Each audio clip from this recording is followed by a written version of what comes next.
জেলায় নতুন করে করোনা। খড়গপুর আইআইটিতে এক পড়ুয়ার করোনা আক্রান্ত খবর পাওয়া গিয়েছে।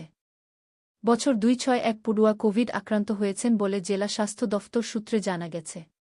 পশ্চিম মেদিনীপুর জেলা স্বাস্থ্য দপ্তর সূত্রে জানা গেছে, ওই পড়ুয়াকে ভর্তি করা হয়েছে আইআইটি খড়গপুরের বিসি রায় হাসপাতালে। বুধবার তার রিপোর্ট পজিটিভ আসে। বেশ কিছু উপসর্গ থাকায় মঙ্গলবারই ওই পড়ুয়ার নমুনা সংগ্রহ করা হয়। স্বাস্থ্য দপ্তর সূত্রে জানা গেছে, জ্বর, সর্দি, কাশি, গন্ধহীনতা সহ একাধিক উপসর্গ ছিল ওই পড়ুয়ার। তারপরই তার কোভিড টেস্ট করা হয়। জেলার মুখ্য স্বাস্থ্য আধিকারিক সৌম্যশঙ্কর সাডঙ্গী বলেন, আমাদের কাছেও খবর পৌঁছেছে। জেলা প্রশাসনের নির্দেশে জেলা স্বাস্থ্য দপ্তরের তরফে প্রয়োজনীয় সমস্ত ব্যবস্থা গ্রহণ করা হচ্ছে।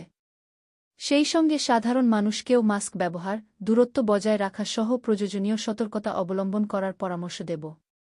এদিকে আইআইটি তরফে বিষয়টি নিয়ে কোনো প্রতিক্রিয়া পাওয়া যায়নি। তবে জেলায় করোনা পরিস্থিতি নিয়ে জেলা প্রশাসন এদিন দুপুরেই জেলার সমস্ত স্বাস্থ্য আধিকারিকদের নিয়ে জেলায় বড় বৈঠক করে। নতুন করে কি জেলাতে আবার করোনার উপসর্গ ধরা পড়েছে?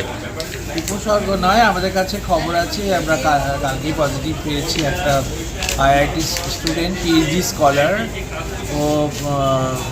ওর একটা ট্রাভেল হিস্ট্রি আছে, কিন্নাহার বীরভূমে গিয়েছিল এবং তারপরে এখানে একটা হস্টেলে থাকে, সিঙ্গল রুম অকুপেন্সিতে থাকে। ওকে আমরা বিসি রায় যে আইআইটির হসপিটাল আছে ওখানে আইসোলেশনে রেখেছি এবং কোভিড প্রোটোকল অনুযায়ী যা যা করার দরকার কন্ট্যাক্ট ট্রেসিং করে তাদের টেস্টিংয়ের ব্যবস্থা করা হচ্ছে। এমনি প্যানিক করার কিছু নেই, ওই একটি সারা জেলাতে দেখা গেছে আর কোভিডের উপসর্গ নিয়ে, এবং ওর মাইল্ড উপসর্গ আছে, ওর দুবার ভ্যাকসিনেশন নেওয়া ছিল।